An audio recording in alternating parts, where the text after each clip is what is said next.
What's going on, everybody? King of Dragons 5000 here, coming at you with another figure review. Today we'll be having a look at the Hasbro Power Rangers Lightning Collection Mighty Morphin Power Rangers, the Ranger Slayer.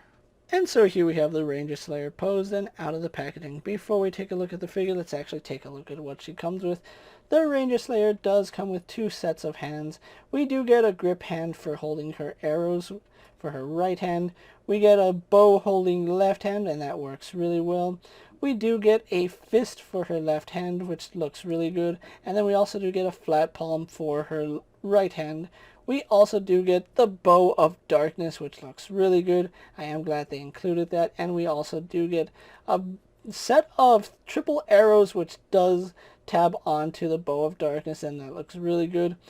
We also do get an effect piece which can tab into the Bow of Darkness, and that looks really good. She also does come with a folded up blade blaster which can fit into her grip hand, or you can store it in her side holster.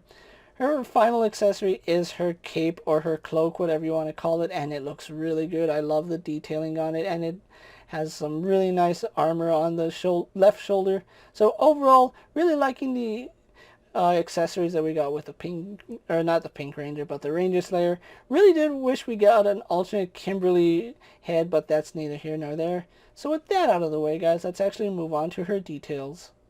So here we have a closer look at the Ranger Slayer, and I think Hasbro has done a really good job with this figure. There are some issues with the paint, but that's to be expected with a lot of figures. The paint isn't going to be 100%, especially for a $20 figure, but it's acceptable. You can see right here on the helmet, it did kind of glob over there.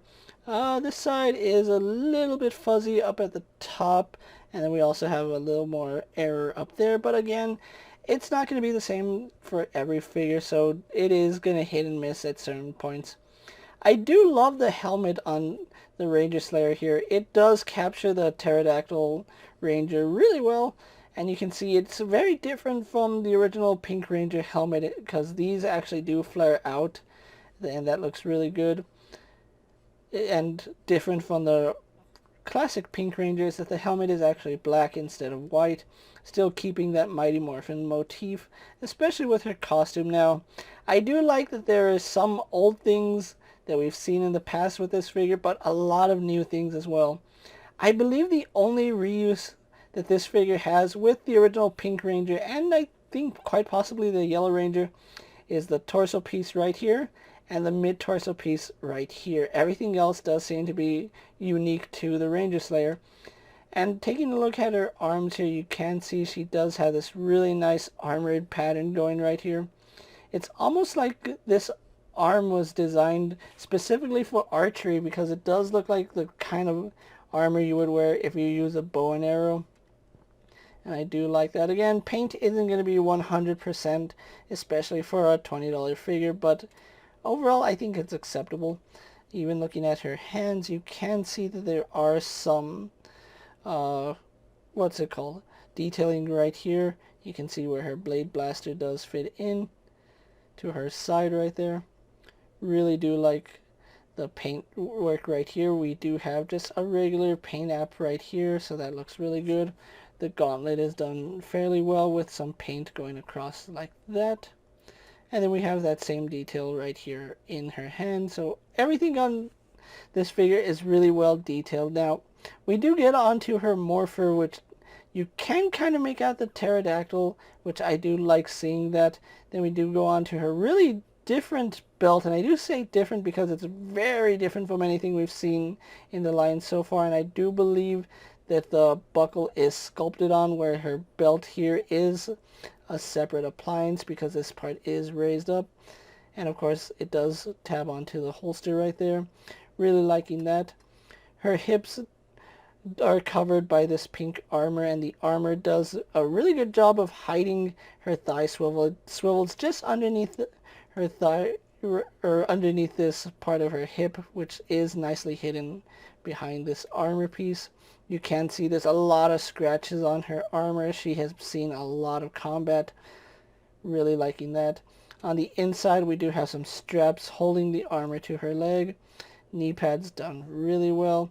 And then it's just black all the way down, and you can see They actually did do something different with her ankles here. Instead of giving her a calf swivel, they gave her an ankle swivel, which I think that looks really good.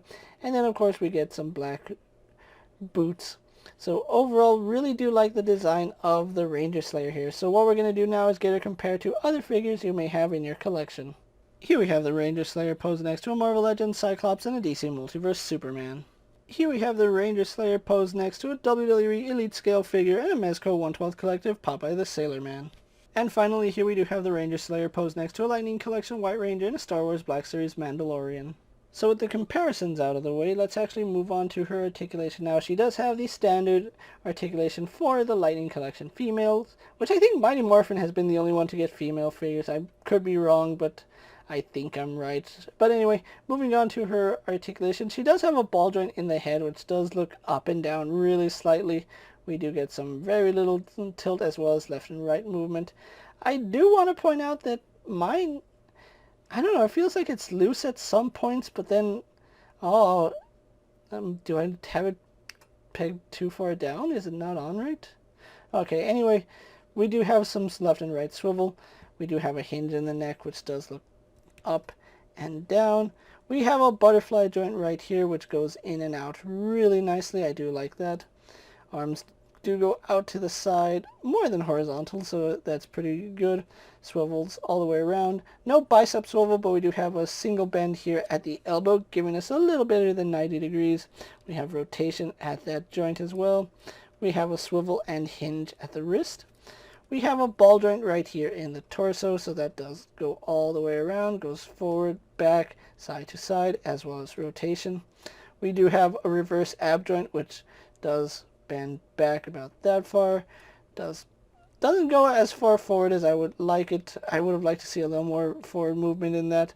No waist swivel, but the hips do go up about that far. They go back out to the side fairly well. It could have been a little bit better. We do have thigh swivel, which works fine.